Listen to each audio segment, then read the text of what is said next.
J'ai une question à te poser. À qui donnes-tu ton pouvoir?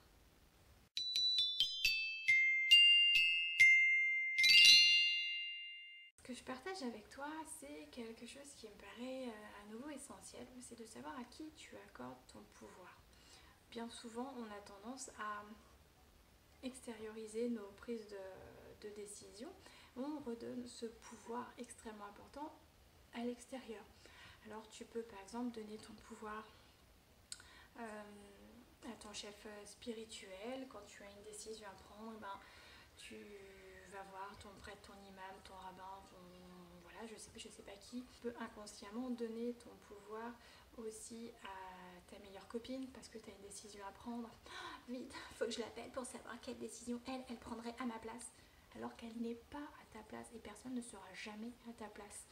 Tu peux aussi donner ton pouvoir à ton thérapeute, que ce soit ton psy, ton médecin, ton sophrologue. Et ça, je l'ai vu. En fait, des gens, j'avais beau leur dire, voilà, moi en tant que sophrologue, mon but c'est de vous voir le moins longtemps possible. Donc je leur donnais toutes mes techniques, tous mes outils pour qu'ils se les approprient et qu'après ils aillent mieux.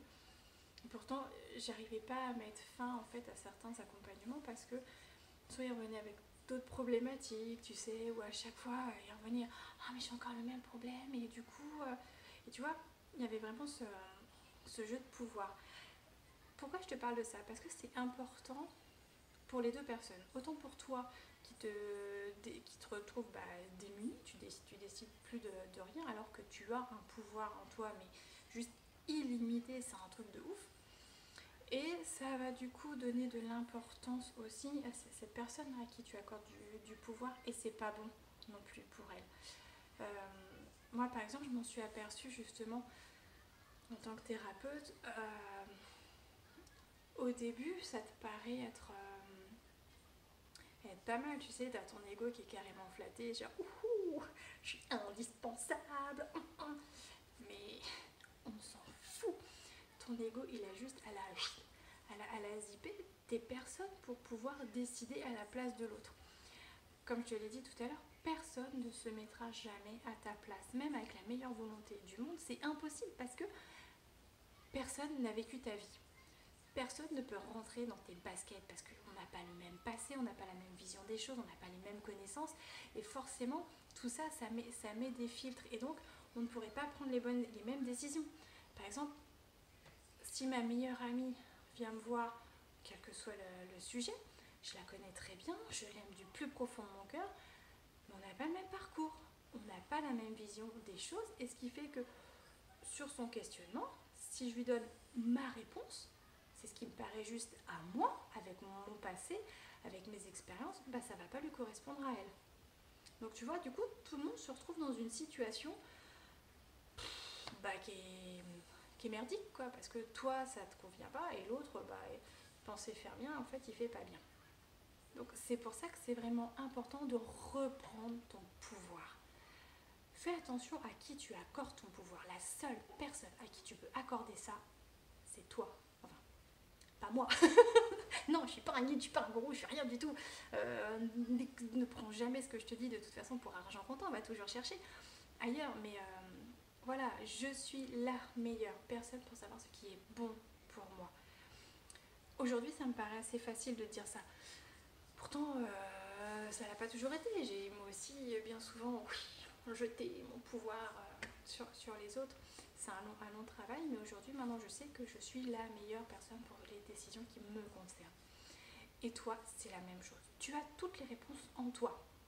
Où ça? Là, dans ton cœur. Pas dans ta tête, mais dans ton cœur. Ose enfin faire ce qui est juste pour toi. Ose enfin faire ce qui te plaît. Être qui tu es. Profite justement de ce confinement où tu es vraiment juste chez toi pour t'entraîner, tu vois. Commencer à, je sais pas, par exemple, d'habitude tu sors jamais habillé d'une certaine façon parce que tu as peur du regard des autres. Tu as mis ton pouvoir dans le regard des autres et tu les laisses eux décider de comment tu vas t'habiller.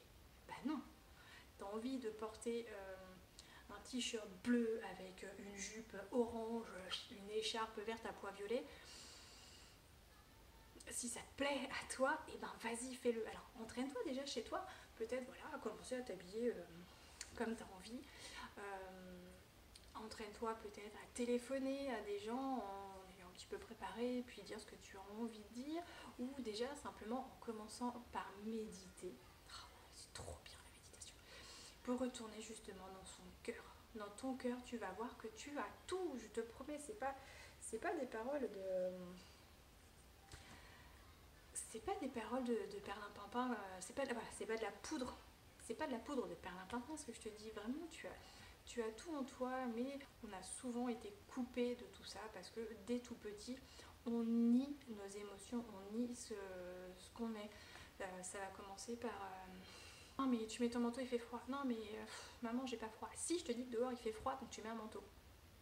Ah bon, bah j'ai pas froid, mais maman elle dit qu'il fait froid dehors, donc bah ok, elle sait mieux que moi. Ok, j'ai froid, je mets un manteau. Tu vas tomber, et puis tu t'es fait super mal au genou, et tu pleures, et puis t'as ta mère qui arrive. Ah non, mais c'est bon, c'est rien, c'est rien, c'est rien. Regarde, c'est bon, ça y est, c'est passé, c'est rien. Bah non, c'est pas rien, t'avais mal à ce moment-là. Pareil avec la nourriture et tout ça, enfin tu vois, à chaque fois, on te coupe l'herbe sous le pied et on te coupe de tes émotions, de tes ressentis. C'est pour ça qu'après tu n'arrives plus à te faire confiance, puisque tout ce que tu pensais ressentir au fond de toi, on te dit bah non, c'est pas ça, il se passe pas ça dehors. Ah maman, j'ai peur j'ai peur de cet oiseau blanc et noir là-bas, il me fait peur. Non mais gros bêta, arrête d'avoir peur, c'est un oiseau. Ouais, mais moi en tant qu'enfant j'ai peur. Bon, je pense que tu as compris du coup l'idée on s'aborde de la confiance que tu as en toi à tel point qu'après tu n'es plus capable de prendre toi-même tes décisions.